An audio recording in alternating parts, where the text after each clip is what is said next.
மாணவர்கள் அனைவருக்கும் வணக்கம். இந்த வீடியோ பார்த்தீங்கன்னா 10th ஸ்டாண்டர்ட் மேக்ஸ் இன்னைக்கு லாஸ்ட் டேட். இந்த லாஸ்ட் டேட்ல எந்தெந்த சம்ஸ் மட்டுமே நம்ம பார்த்துட்டு ரிவைஸ் பண்ணிட்டு போனா நம்மளால மேக்ஸிமம் 90+ ஸ்கோர் பண்ண முடியும் அப்படின்றத பத்தி பார்க்கலாம்.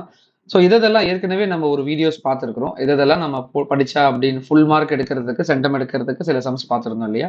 அதே மாதிரி இந்த வீடியோல, அதாவது நான் இந்த கொடுத்துருக்கிற இந்த மெட்டீரியல்ஸ்ல மென்ஷன் பண்ணியிருக்கிற சம்ஸ் எல்லாமே நீங்க ஆல்ரெடி போட்டிருப்பீங்க. அந்த போட்ட சம்ஸ் ஒரு தடவை ரிவைஸ் பண்ணாலுமே நீங்க வந்து 90+ ஈஸியா ஸ்கோர் பண்ணலாம். ஏன்னா 10th மார்க்ஸ் பொறுத்த வரைக்கும், அந்த 10th மேக்ஸ் பொறுத்த வரைக்கும் உங்களால ஒரு ஆவரேஜா படிக்கிற ஸ்டூடெண்ட்ஸ் எல்லாருமே பாத்தீங்கன்னா 80+ ஸ்கோர் பண்ற மாதிரி தான் கொடுப்பாங்க.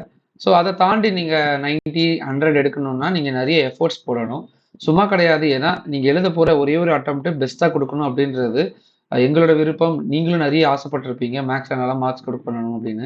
சில பேருக்கு மேக்ஸ் அப்படின்றது ரொம்ப கஷ்டமா இருக்கும், கஷ்டமான சப்ஜெக்டா இருக்கும் ஆரம்பத்துல இருந்து.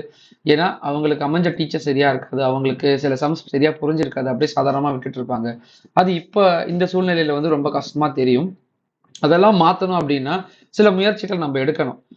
ஈஸியா நம்ம ஒரு 60 மார்க் எடுக்க வைக்கிறதுக்கு என்னென்னலாம் பண்ணணும் அப்படின்னு சொல்லி நான் ஏற்கனவே ஒரு வீடியோல போட்டிருக்கேன். அது மட்டும் இல்லாம ஏற்கனவே 2 கொஸ்டின் பேப்பர் வந்து நான் அனலைஸ் பண்றதுக்காக 2 question paper, public question paper போட்டிருக்கேன். இன்னைக்குமே பாத்தீங்கன்னா 2024 பப்ளிக் கொஸ்டின் பேப்பர் நான் இன்னைக்கு ஆஃப்டர்நூன் மேல ரிலீஸ் பண்றேன். அதுவுமே நீங்க பாருங்க. அதெல்லாமே ஒரு அனலைஸ் பண்ணும்போது உங்களுக்கு சம்ஸோட வீரியத்தன்மை புரியும். எப்படி வந்து சம்ஸ் கேட்கறாங்க, சம்ஸ் வந்து எப்படி வந்து ஒரு ஸ்டூடெண்ட்டை வந்து கன்ஃபியூஸ் பண்றாங்க, ஈஸியா கேட்கறாங்களா அப்படின்ற ஒரு ஒரு கிளாரிட்டி வந்து உங்களுக்கு கிடைக்கும். ஸோ 10th ஸ்டாண்டர்ட் மாணவர்கள் யாராவது இந்த வீடியோ பார்த்துருந்தீங்கன்னா இந்த வீடியோ வந்து நண்பர்களுக்கு தெரியப்படுத்துங்க. ஏன்னா இந்த மெட்டீரியல் ரொம்பவே இம்பார்ட்டன்ட்டு. நான் இதுக்கு முன்னாடி கேட்ட எல்லா கொஸ்டின் பேப்பர்ல இருக்கிற சம்ஸ் எல்லாத்தையுமே எடுத்து நான் எக்ஸசைஸ் வைஸா, எக்ஸாம்பிள் வைஸா நான் ஸ்ப்ளிட் பண்ணி எழுதியிருக்கேன். ஸோ ஒவ்வொன்றுத்தையுமே ரொம்ப important. First chapter, second chapter எல்லாமே பார்த்தீங்கன்னா ரொம்ப இம்பார்ட்டன்ட். நீங்க first chapter, second chapter, third chapter இந்த 3 சாப்டர்ல இருக்கிற சம்ஸ் பார்த்தாலுமே உங்களால 70 மார்க்ஸ் ஸ்கோர் பண்ண முடியும். இன்க்ளூடிங் 1 மார்க்ஸ், எல்லா லெசன் 1 மார்க்ஸ், கிராஃப் ஜாமெட்ரி, இந்த தியரம். ஸோ 70 மார்க்ஸ் சாலிடா எடுக்க முடியும். எப்படி பார்த்தீங்கன்னா 14 1 mark, 14 1 mark, 16 graph geometry, theorem 5, 20. அதாவது இந்த ஃபர்ஸ்ட் லெசன்ல இருந்து ஒரு 2 இல்லைன்னா ஒரு 5 மார்க்கு கேட்பாங்க.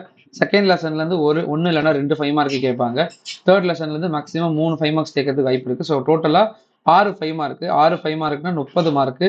2 மார்க்ஸ் பார்த்தீங்கன்னா உங்களுக்கு 6 2 மார்க்ஸ் கேட்பாங்க.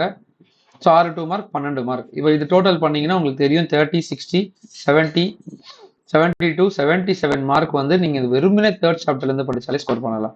ஸோ அதான் சொல்றேன், மேக்ஸ் பொறுத்த வரைக்கும் ரொம்பவே ஈஸியா மார்க்ஸ் ஸ்கோர் பண்ணலாம் சில குறிப்பிட்ட சாப்டர்ஸ் பார்த்தாலுமே. ஸோ இதுக்கு முன்னாடி நீங்க பார்த்த சம்ஸ் மட்டுமே பார்த்துட்டு போனாலே உங்களால 60+ எழுத முடியும். நிறைய ஸ்டூடெண்ட்ஸ் பண்ற பெரிய தப்பு என்னன்னா நிறைய ஸ்பெல்லிங் மிஸ்டேக்ஸ் பண்ற மாதிரி, sign mistakes, sign conversions, calculations எல்லாமே தப்பா போட்டுருவாங்க. அதனால அந்த சம்ஸ் சரியா சால்வ் ஆகாமே இருக்கும். ஸோ கரெக்டாக சால்வ் பண்ணீங்கன்னா உங்களுக்கு ஃபுல் மார்க் போடுவாங்க. ஏற்கனவே ஒரு சென்டம் பேப்பர் வந்து நம்ம அனலைஸ் பண்ணி போட்டிருந்தோம், ப்ரெசன்டேஷன் எப்படி பண்ணணும் மேக்ஸில். அதுவுமே நீங்கள் பாருங்க. சில ஸ்டூடெண்ட்ஸ் வந்து கேட்குறாங்க தமிழ் இங்கிலீஷ் வந்து தமிழ் அண்ட் இங்கிலீஷில் தனித்தனியாக வந்துச்சு. ஆனால் மேக்ஸில் பார்த்தீங்கன்னா தமிழ் மீடியமும் இங்கிலீஷ் மீடியமுக்கும் சேர்த்த மாதிரி தான் கொஸ்டின் பேப்பர் வரும்.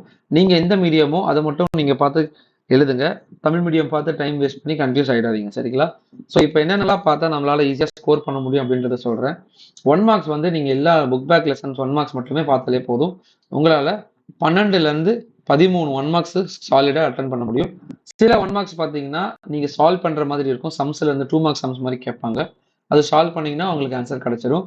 கிராஃப் ஜாமெட்ரி கண்டிப்பாக வரும். கிராஃப்ல 2 டைப் இருக்கு, ஜாமெட்ரியில 3 டைப் இருக்கு. அந்த 3 டைப்ல ஏதாவது 2 டைப் நீங்க படிச்சாலுமே ஒன்று கண்டிப்பாக உங்களால் ஆன்சர் பண்ண முடியும். தியரம்ஸ் அதே மாதிரி தான். Alternate bisector theorem, Pythagoras theorem, BPT theorem, இதெல்லாமே பார்த்தீங்கன்னா 5 மார்க்கில் கேட்பாங்க. இது பார்த்தீங்கன்னா 2 மார்க்கில் கேட்பாங்க. சீவஸ் தியரம் அண்ட் மெனாலஸ் தியரம் அப்படின்றது. ஸோ இந்த 2 தியரங்களையுமே, அது 5 தியரம் நீங்கள் படிச்சுக்கணும். சீவஸ் தியரம், மெனாலஸ் தியரம் ரொம்ப சின்னது தான். வெறும் ப்ரூஃப் எழுதி டயக்ராம் மென்ஷன் பண்ணால் உங்களுக்கு 2 மார்க் கொடுத்துருவாங்க. பட் இது மட்டும் தான் நீங்கள் ப்ரூஃப் போட்டு அதை வந்து சால்வ் பண்ணி காட்டணும். இந்த ஃபர்ஸ்ட் சாப்டரில் பார்த்தீங்கன்னா செட்ஸ் அண்ட் ஃபங்க்ஷன்ஸில் எல்லா சம்மும் எக்ஸாம்பிள் எல்லாமே எக்ஸசைஸ் எல்லாமே போட்டால் உங்களுக்கு 2 மார்க் வந்து 2 கேட்பாங்க, 5 மார்க் வந்து 1 அப்படி இல்லைன்னா 2 கேட்பாங்க. ஸோ கண்டிப்பாக இதிலிருந்து ஒரு 10 மார்க் வரதுக்கு வாய்ப்பு இருக்கு. நம்ம செகண்ட் சாப்டர்ஸ்லேருந்து உங்களுக்கு 10லேருந்து 15 மார்க் வரதுக்கு வாய்ப்பு இருக்கு. தேர்ட் சாப்டர்லேருந்து பார்த்தீங்கன்னா உங்களுக்கு 20லேருந்து 25 மார்க் வரதுக்கு வாய்ப்பு இருக்கு, இன்க்ளூடிங் கிராஃபோட சேர்த்து, சரிங்களா? ஸோ ஃபோர்த்து சாப்டர்ல பார்த்தீங்கன்னா உங்களுக்கு 10லேருந்து 12 மார்க்கு. கோஆர்டினேட் ஜாமெட்ரியில் பார்த்தீங்கன்னா உங்களுக்கு 8லிருந்து 15 மார்க் கேட்கறதுக்கு வாய்ப்பு இருக்குது. ட்ரிக்னாமெட்ரியில் கம்பல்சரி கேட்கறதுக்கு வாய்ப்பு இருக்குது. ட்ரிக்னாமெட்ரி அண்ட் மென்சுரேஷன் வந்து கம்பல்சரி கட்டாய வினாக்கள் வந்து 5 மார்க்கில் கேட்பாங்க. ஸோ அப்போ ட்ரிக்னாமெட்ரியில் ஏதாவது ஒரு சம்ஸ் இதில் வந்து சில சாப்டர் சம்ஸ் போட்டிருக்கு, அதை மட்டுமே போட்டு பார்த்தாலே அந்த ஃபார்மேட்டை வச்சு நம்ம போட்டுடலாம். ஸோ ட்ரிக்னாமெட்ரிலேருந்து உங்களுக்கு 8 மார்க்லேருந்து 10 மார்க் வரதுக்கு வாய்ப்பு இருக்குது. மென்சுரேஷன்லேருந்து 2 5 மார்க் கேட்கறதுக்கு வாய்ப்பு இருக்குது. ஸோ 10லிருந்து 15 ஆர் 18 மார்க் வரதுக்கு மென்சுரேஷன் வந்து வாய்ப்பு இருக்குது. ஸ்டாட்டிஸ்டிக்ஸ் அண்ட் ப்ராபபிலிட்டியில் ஒரு 5 மார்க் ஒரு 2 மார்க் வரும். ஸோ 10 மார்க் வரதுக்கு வாய்ப்பு இருக்குது.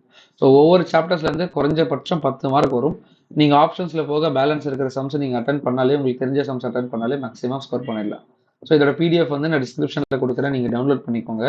இந்த வீடியோ பிடிச்சிருந்தா லைக் பண்ணுங்கள், உங்கள் நண்பர்களுக்கு தெரியப்படுத்துங்க. இப்போ தான் நீங்கள் புதுசாக நம்ம சேனல் பார்க்குறீங்கன்னா நம்ம சேனலை சப்ஸ்கிரைப் பண்ணுங்கள். தேங்க்யூ.